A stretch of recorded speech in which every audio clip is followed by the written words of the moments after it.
Bonjour à tous et à toutes les athlètes, bienvenue sur cette série de vidéos podcast Next Physique. Vous pouvez nous suivre directement sur YouTube ou peut-être que vous suivez actuellement cette voie directement sur une plateforme pour écouter des podcasts. Alors, je vais reprendre le contenu de l'émission sur cet épisode 0. Je vais vous présenter l'ensemble du contenu, mon parcours sportif, qui je suis et mon parcours en nutrition. On va démarrer sur cet épisode 0 pour que vous puissiez connaître le cadre, que vous puissiez connaître votre animateur de l'émission et que vous puissiez vous situer par rapport à cette émission. On démarre avec l'émission du coup, qui s'appelle Next Physique. Vous devez peut-être la connaître via la chaîne YouTube julien.bbr, Julien BBR. Et à l'intérieur de laquelle j'avais déjà présenté une petite série de vidéos pour avancer drastiquement dans sa progression physique liée au sport de force et notamment la musculation. Alors le contenu de l'émission restera similaire à ce que j'ai l'habitude de faire à mon domaine. On va pas changer une équipe qui gagne, on va rester toujours sur les thèmes des sciences de la nutrition et du sport. C'est vraiment les éléments qui me définissent, les éléments sur lesquels je travaille au quotidien. Je suis coach sportif, coach sportif en ligne, je prépare des personnes, je travaille avec elles toute la semaine. À côté de cela, je travaille aussi sur le contenu de Plaisir et Diète, la chaîne YouTube sur laquelle vous devez un petit peu mieux me connaître, pour laquelle on se concentre sur un contenu nutrition, recettes, challenge, tout ce qui tourne autour de la nourriture, et ce qui au final me définit aussi. Donc ce podcast, cette série de podcasts vidéo, j'ai décidé de la créer tout simplement dans le but de rassembler les sujets les plus longs, ceux qui sont amenés à être discutés. Je suis quelqu'un qui aime beaucoup parler, qui aime poser ma voix, et à l'image de ce que j'ai pu faire sur cette chaîne YouTube Julien BBR auparavant, j'avais l'habitude de faire des talks face caméra et j'ai toujours aimé cette partie-là. Au final, la partie image que vous êtes en train de voir n'a pas vraiment d'intérêt, c'est moi en train de parler, et vous pouvez peut-être voir mes émotions en même temps, mais il n'y a pas plus que cela. Et c'est pour ça que je me suis dit qu'un podcast serait pertinent. Donc si vous souhaitez continuer de suivre ceci sur YouTube, il n'y a pas de souci, mais bienvenue dans tous les cas sur ce podcast dans lequel je vais beaucoup parler et enfin répondre à ma propre définition. Next Physique, c'était une série de vidéos qui avait été lancée dans le but d'améliorer drastiquement vos résultats grâce à des thèmes majeurs. Et j'ai souhaité reprendre cette idée-là, puisque Next Physique c'est plus que ça, c'est un aspect de recherche de performance, mais un peu sur tous les niveaux. L'idée de Next Physique, c'est aussi l'idée de la personne qui a derrière ce micro. C'est tout simplement ma personne, c'est à la fois une personne qui recherche de la performance, mais qui cherche à ne pas être frustrée au quotidien. Et peut-être que sans doute que tu rejoins ce point si tu me suis actuellement. C'est parce que tu aimes la performance, tu aimes chercher tirer le meilleur de toi-même sans pour autant en subir des conséquences négatives majeures. Et rassure-toi, c'est possible. En termes de réseau, où est-ce que tu peux me retrouver ? Qui je suis ? Eh bien, tu peux me retrouver directement sur Instagram, julien.bbr, julien.bbr, sur YouTube, Julien BBR, mais majoritairement sur la chaîne de YouTube de Plaisir et Diète. Ensuite, tu peux me retrouver aussi directement sur deux autres comptes Instagram, à savoir le compte Instagram de Misfit Tidings, c'est mon équipe de coaching, et tu peux me retrouver aussi sur la page Instagram de Plaisir et Diète, une nouvelle page Instagram qui vient d'être ouverte et que je t'invite à rejoindre. Donc Next Physique aura pour objectif de réunir tous les talks, toutes les discussions autour des sujets de sciences de la nutrition et du sport, mais aussi des thématiques internes, à savoir du psychologique, etc. Tout ce que je souhaitais réunir, c'était à la fois les questions que je reçois soit en privé, soit via des questions FAQ en story, Q&A, et pour lesquelles je ne peux pas répondre sur Instagram parce qu'elles sont trop longues, et Instagram est un format court, des stories font 15 secondes, et si je me mets à faire un podcast de 20 minutes, je pense que je perds toute ma communauté sur Instagram, et donc du coup je souhaitais m'adresser directement aux personnes intéressées sur un seul format, pour les personnes qui souhaitent y passer potentiellement plus de temps pour apprendre plus de choses, plus en profondeur. Donc bienvenue ici. À l'intérieur de Next Physique, j'ai déjà prévu quelques sujets d'avance et notamment je souhaite inviter d'autres personnes à parler avec moi, que cette émission ne soit pas uniquement un talk personnel, mais aussi un talk où je puisse interviewer, amener d'autres personnes à s'ajouter à cette émission pour que l'on puisse discuter de sujets variés à l'intérieur. Je vais passer du coup sur mon parcours sportif pour que tu puisses me connaître un petit peu mieux. Sur mon parcours sportif, j'ai toujours été quelqu'un de très sportif. J'ai eu beaucoup d'activités sportives à mon actif. Très jeune, dans mon enfance, on va passer sur le côté de mon enfance, elle a été très animée. J'ai fait du judo, j'ai fait du tennis, j'ai fait du foot pendant très longtemps, depuis l'âge de 6-7 ans. Et j'ai quasiment jamais arrêté jusqu'à mes 14-15 ans. Et j'ai fait aussi du rugby. Ensuite est venue l'adolescence où je me cherchais un petit peu. J'avais toujours cette activité de football, mais je voulais tenter d'autres activités sportives à côté, mais aussi peut-être par contrainte familiale. Je commençais le badminton au collège, puis j'ai continué jusqu'au lycée. J'ai même donné des cours de badminton. J'ai commencé le handball quand j'étais au collège. Et j'ai commencé le renforcement musculaire, on va appeler ça du renforcement musculaire, ce que je pouvais faire en dernière année du lycée. Vous savez, au lycée, on avait pour activité de faire de la musculation. J'ai découvert ça un petit peu comme ça, et puis à cette époque-là, j'avais pris quand même un petit peu de gras pendant ma période de fin de collège-lycée, pour la simple raison que je mangeais toujours autant qu'avant, mais j'avais moins d'activité. Et donc forcément, quand on a moins de dépenses et qu'on garde la même entrée d'énergie, eh bien, il arrive ce qu'il arrive, on prend du gras. Et j'ai souhaité retrouver une silhouette plus sympathique, à savoir la quête du six-pack. Ensuite est venue la vie adulte où j'ai commencé à mettre une activité sportive beaucoup plus intense. Déjà fin du lycée, j'avais pour objectif d'être à mon meilleur niveau, de donner le meilleur de moi-même. J'étais passé dans cet état d'esprit-là. J'ai toujours eu une culture de la gagne, mais sans vraiment l'appliquer. Et à partir de cette période-là, j'ai souhaité vraiment être mon numéro uno à moi-même, sans pour autant l'atteindre correctement, mais je faisais ce que je pouvais. J'avais beaucoup d'activités sportives. Quand j'ai découvert l'université, j'avais pas mal de temps libre à côté, donc j'ai suivi une licence d'économie-gestion à l'époque. Faut savoir que j'ai 25 ans à l'heure actuelle, donc pour que je vous dise un petit peu à l'époque, voilà, ça fait comme quelques années. Ça fait 7 ans, bordel.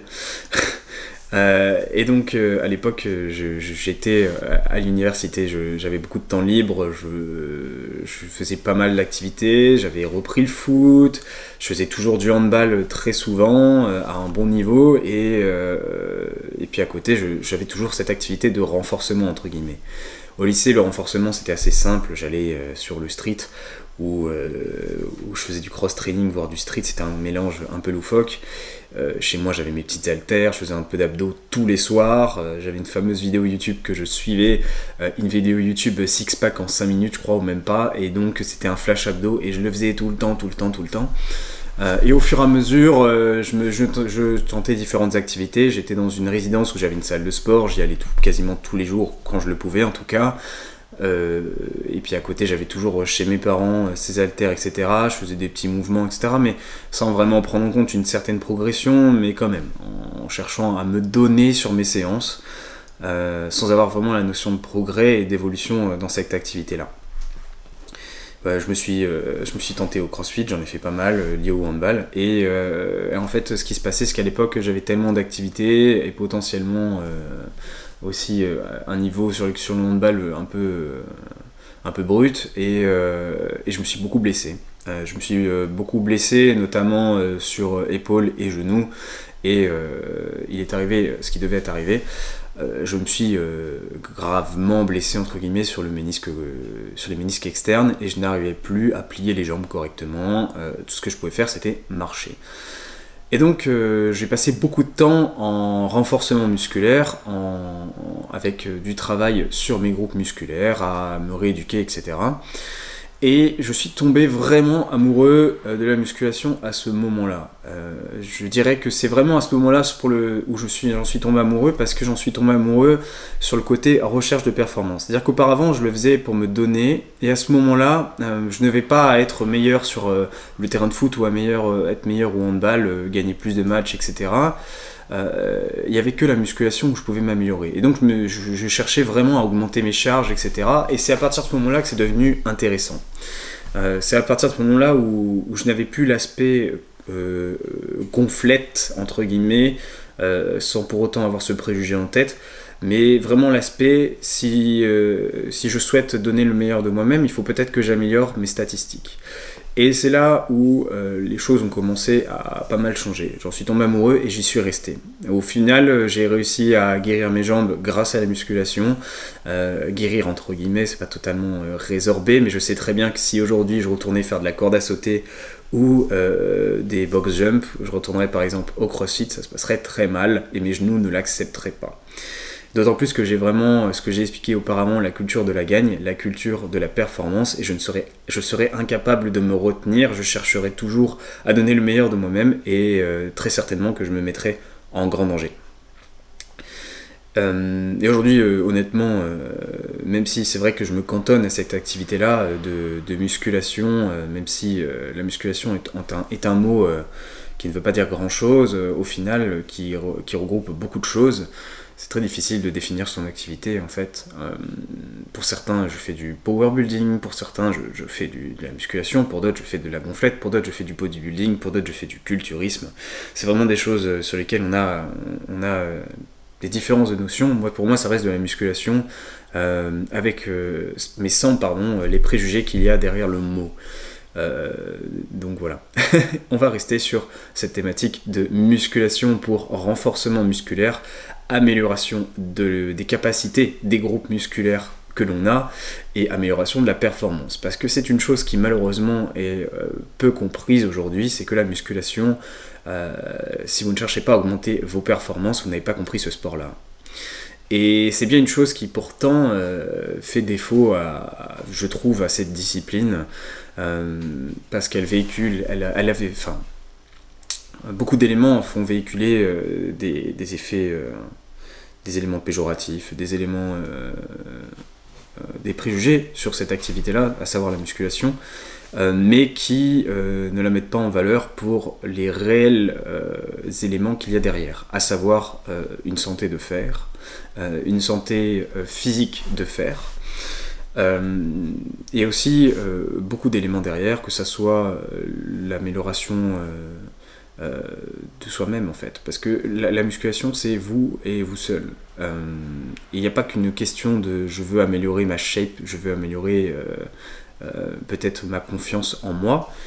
Il y a quand même une grande part de travail sur sa programmation. Et c'est vraiment ces éléments-là, moi, qui me drive le plus, qui m'amènent le plus de satisfaction, c'est que la musculation, c'est un sport de patience et de construction, et qui demande de la rigueur, mais tout de même beaucoup d'intelligence. Et ces éléments-là font que sont un des sports, quand on le comprend bien, qui demande le plus de travail sur les éléments scientifiques. Et c'est ce qui fait qu'aujourd'hui des formations fleurissent sur le net, comme celle que j'ai pu suivre Bayesian France, pour laquelle j'en suis extrêmement reconnaissant, pour tous les éléments informatifs que ça a pu m'apporter, et qui justement se base sur ces éléments-là. Et c'est assez triste aujourd'hui que la musculation ne soit pas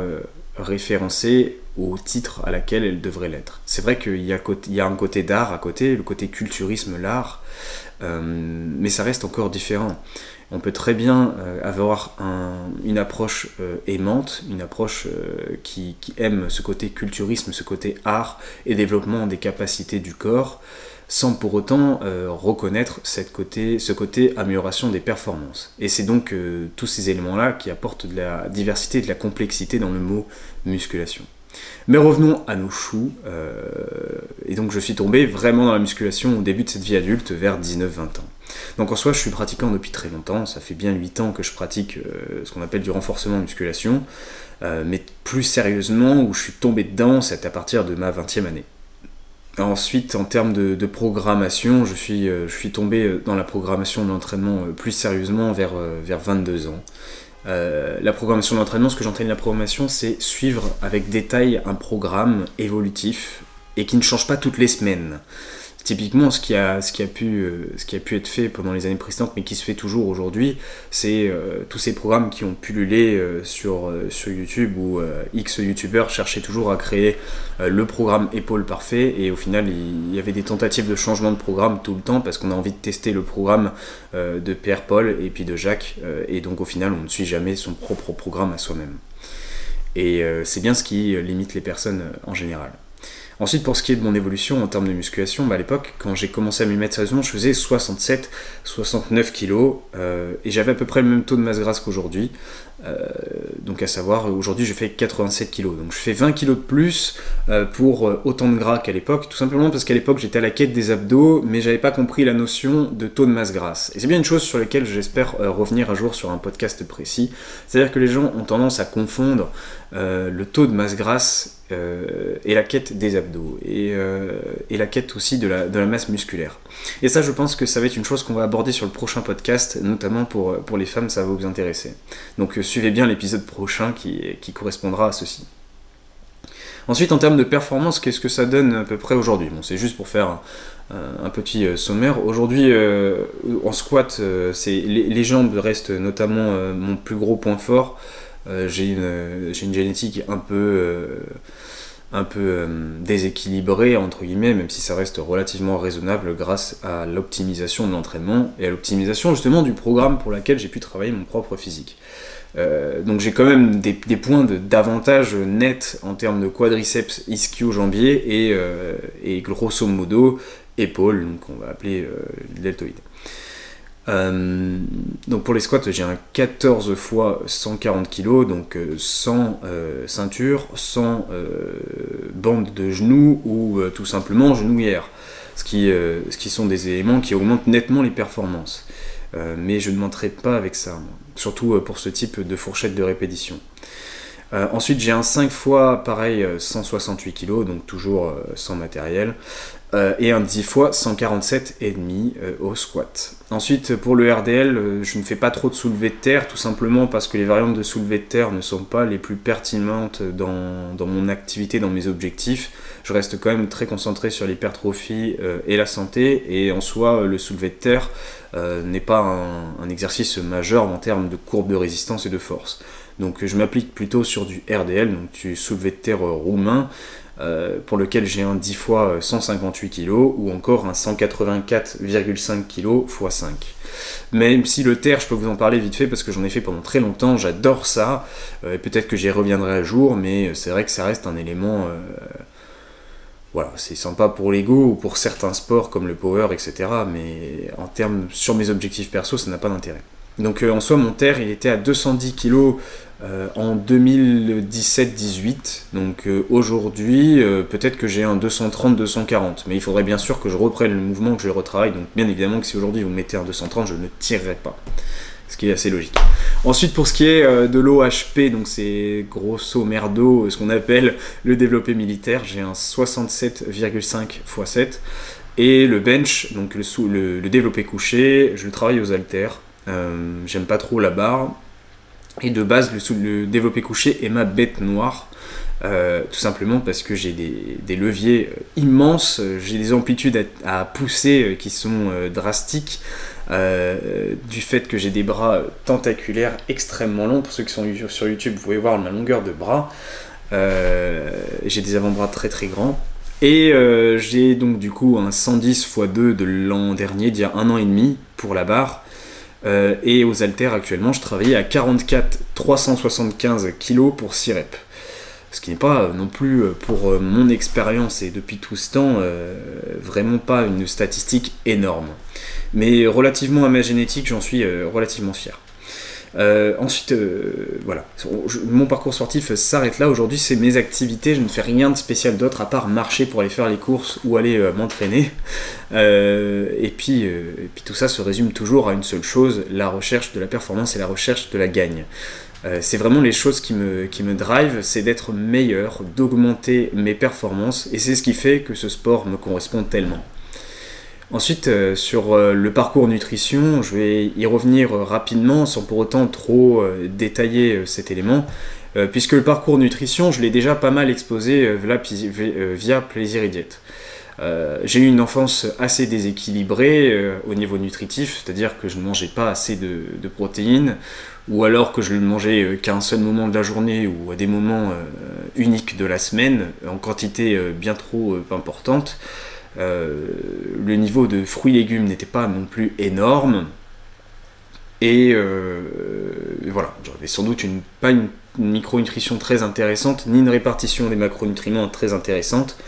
Mais au moins je n'avais pas de problème important pendant cette enfance, tout simplement parce que je mangeais suffisamment, mes parents prenaient soin de moi, j'avais pas de sous-nutrition ou quoi, hein, rassurez-vous, tout allait bien, c'est juste qu'il n'y avait pas forcément les bonnes notions qui étaient ancrées.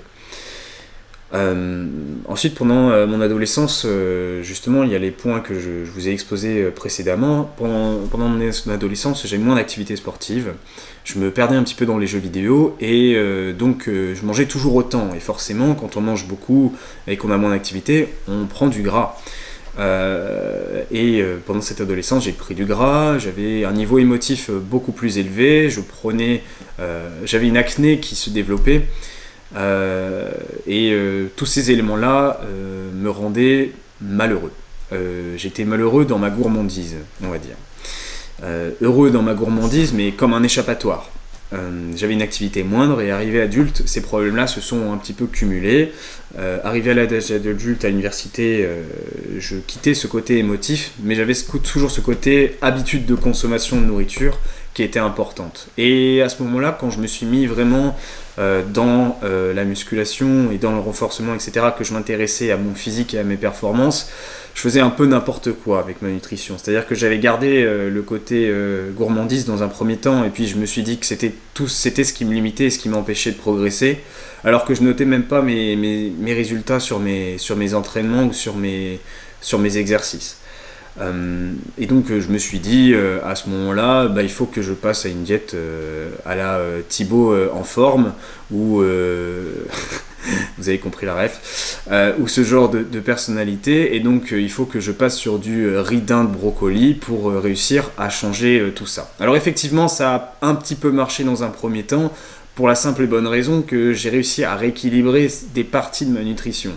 Et puis rapidement, c'est devenu une catastrophe. Pourquoi ? Parce que j'avais complètement mis de côté ce côté gourmandise, j'ai eu le début de TCA, j'ai eu le côté récompense par le cheat meal qui est arrivé, et je suis tombé dans la boulimie, l'hyperphagie. Je suis resté bloqué à un certain poids pendant quasiment 2 ans, et je comprenais pas du tout pourquoi je progressais pas. La suite de ces éléments-là, j'y réponds dans une vidéo précédente sur ma chaîne YouTube, qui est sous le même format podcast que je suis en train de le faire, qui s'appelle Boulimie Hyperphagie, une vidéo sans doute que vous devez connaître parce que c'est une vidéo qui a été très très très suivie, à ma grande surprise, parce que j'ai rien fait de spécial à part vous parler, mais visiblement c'est une vidéo dans laquelle vous vous y retrouvez, et bon, tant mieux si ça peut vous aider, j'en suis content. Mais voilà, du coup j'expose toute cette partie-là à l'intérieur. Ensuite, pour ce qui est du côté adolescence, enfance, déséquilibre en nutrition, etc., j'ai fait tout ça sur une vidéo YouTube sur Plaisir et Diète, où je présente ma journée adolescente, ce que je mangeais avant, quand j'étais gros, entre guillemets. Donc quand j'étais gros, je vous ai présenté cette journée-là, et donc je vous fais tout mon retour d'expérience sur une vidéo assez longue. J'ai fait un format court et un format long de cette vidéo, et je crois que le format long fait 30 minutes.